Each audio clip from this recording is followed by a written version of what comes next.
Bonjour, bienvenue dans cette nouvelle vidéo.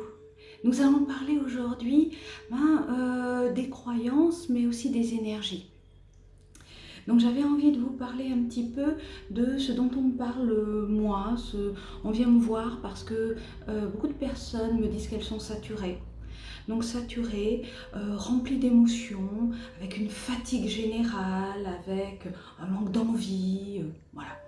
Donc il se trouve que la Terre transpire actuellement, donc il y a beaucoup de miasmes et un ami géobiologue me dit qu'il trouve aussi des énergies anciennes du médiéval qui remontent au niveau du haut de la Terre, au niveau du tellurique. Nous sommes des êtres cosmotelluriques. Donc nous nous imprégnons aussi bien du cosmique que du tellurique jusqu'à maintenant. Il se trouve que pour les personnes qui ont besoin de monter, c'est-à-dire de rentrer dans beaucoup plus d'intuition, notamment pour les thérapeutes ont besoin de s'ancrer beaucoup plus dans le tellurique pour pouvoir entrer dans du cosmique et donc recevoir des enseignements, recevoir de l'intuition, de la voyance. Or, comme je vous dis, le tellurique c'est sali, la terre transpire, alors elle transpire, ça lui permet de se soigner, ça lui permet de monter en vibration et ça c'est totalement positif. Par contre, nous sommes ancrés dans du tellurique. Résultat, nous n'arrivons pas à drainer tout notre surplus psychique et émotionnel. Il a fallu que je trouve une solution pour moi. Ne serait-ce déjà que par rapport à mon état à moi, j'ai senti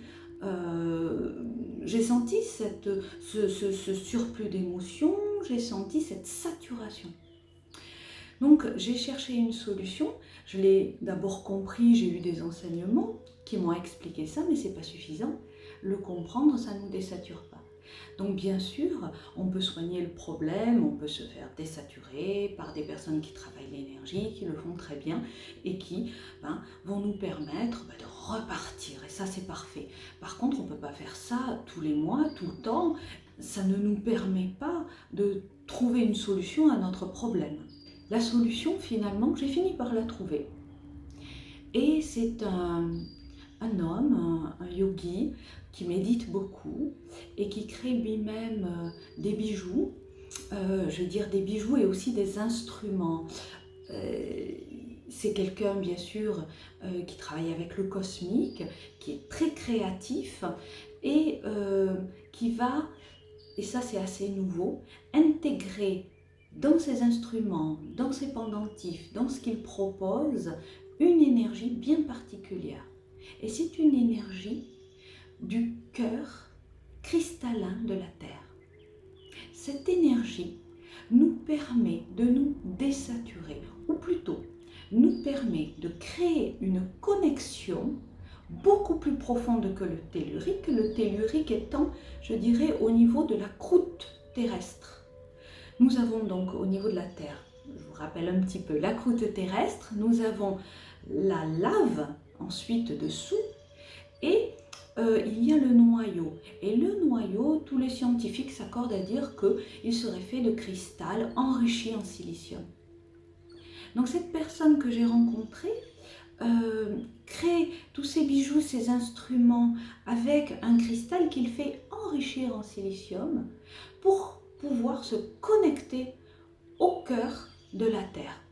Alors, c'est lui-même. Bon, il le fait avec sa méthode qui lui appartient, qui reste son secret. Et je lui ai demandé en effet d'avoir un dépôt-vente de ces produits parce que pour moi-même déjà, je les ai utilisés. Et j'ai utilisé notamment ce qu'il appelle la Merkaba. Je ne sais pas si vous la voyez très bien, je me rapproche un peu. Hop. Voilà.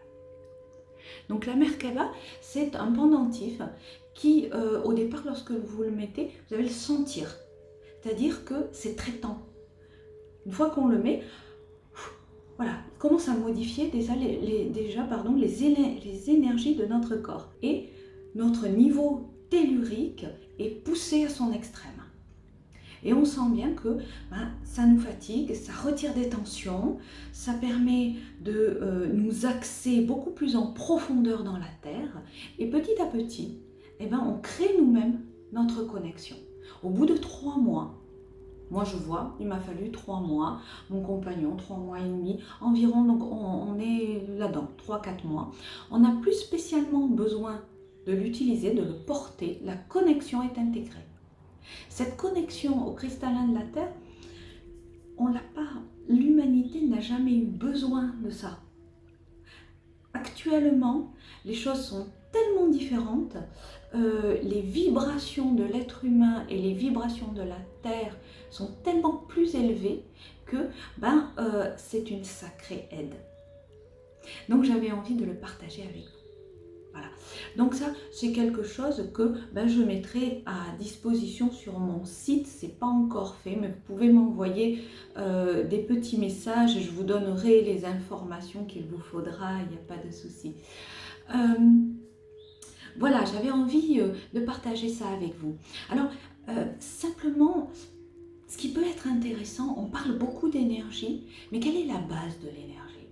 Ça, c'est un petit peu plus tabou. La base de l'énergie, on va mettre le mot tabou, on va dire c'est Dieu.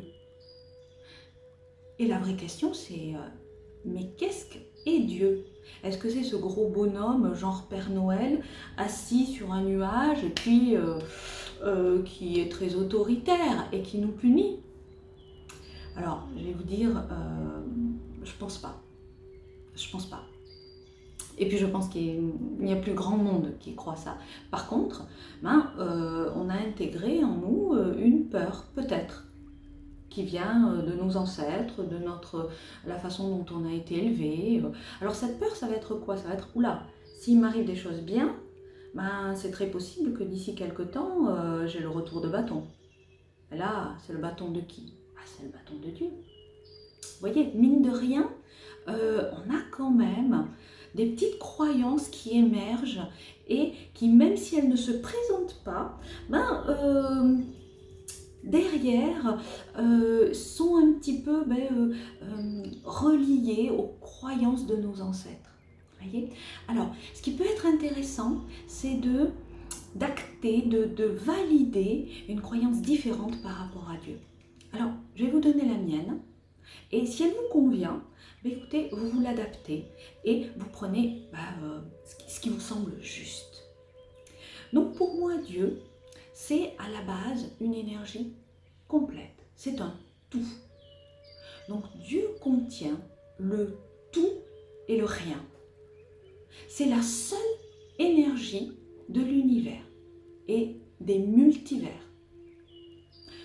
Or, cette énergie-là a eu un problème.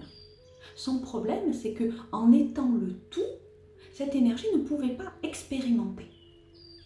Donc, elle a créé des séparations, elle s'est séparée, elle s'est divisée. Vous savez, comme le système cellulaire, vous avez déjà vu comment la cellule se divisait? Eh bien, pour moi, c'est la même chose. Et donc, ça s'est divisé peut-être en plusieurs dimensions, déjà en plusieurs matières, et c'est comme ça que tout a été créé. Alors bien sûr, on retrouve ce Big Bang qui, à la base, a créé la division, la séparation. Ensuite, tout a été créé à la base avec cette énergie. Cette énergie qu'on peut appeler Dieu, qu'on peut appeler la source. Voilà. Donc, tout contient de l'énergie. Et ça, les scientifiques le disent. Ils disent tout est à base d'énergie quantique. Et si on leur dit, mais c'est quoi une énergie quantique? Mais une énergie quantique, c'est une énergie qui n'a ni commencement, ni fin. Ni commencement, ni fin, ça ressemble un petit peu à l'âme. On n'est pas loin. Donc cette énergie-là vient de cette source, vient de Dieu. Ok, donc nous sommes tous des dieux. Eh bien, c'est pas si simple que ça. Lorsque vous prenez une goutte par exemple, de la mer Méditerranée. À l'intérieur, vous avez tous les oligo-éléments que vous retrouvez dans cette mer.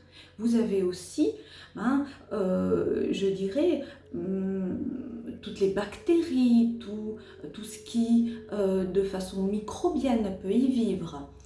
Ok, et ça appartient bien à la mer. Par contre, est-ce qu'on peut dire que lorsqu'on a une goutte d'eau de mer Méditerranée, est-ce qu'on a vraiment la mer Méditerranée? Non, la mer c'est autre chose, c'est plus grand. Par contre la goutte, en effet, il est rattaché. Vous voyez? Eh bien c'est un petit peu pareil pour nous.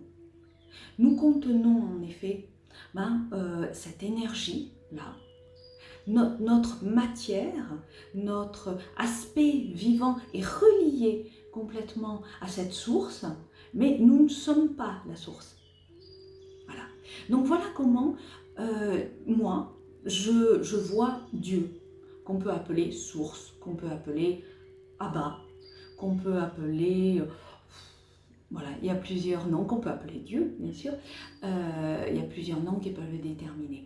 Donc ça, c'est intéressant parce que ça permet aussi de voir comment cette source-là pourrait nous punir. Ça n'a pas de logique. Il n'y a pas de punition divine.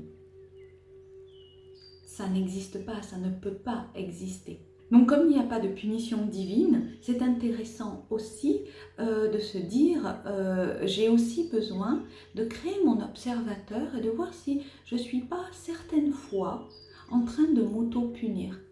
Je vous ai parlé tout à l'heure du fait de se dire « Oula, il peut y avoir un retour de bâton » et parfois ne pas s'autoriser certaines choses agréables ou s'interdire certaines actions.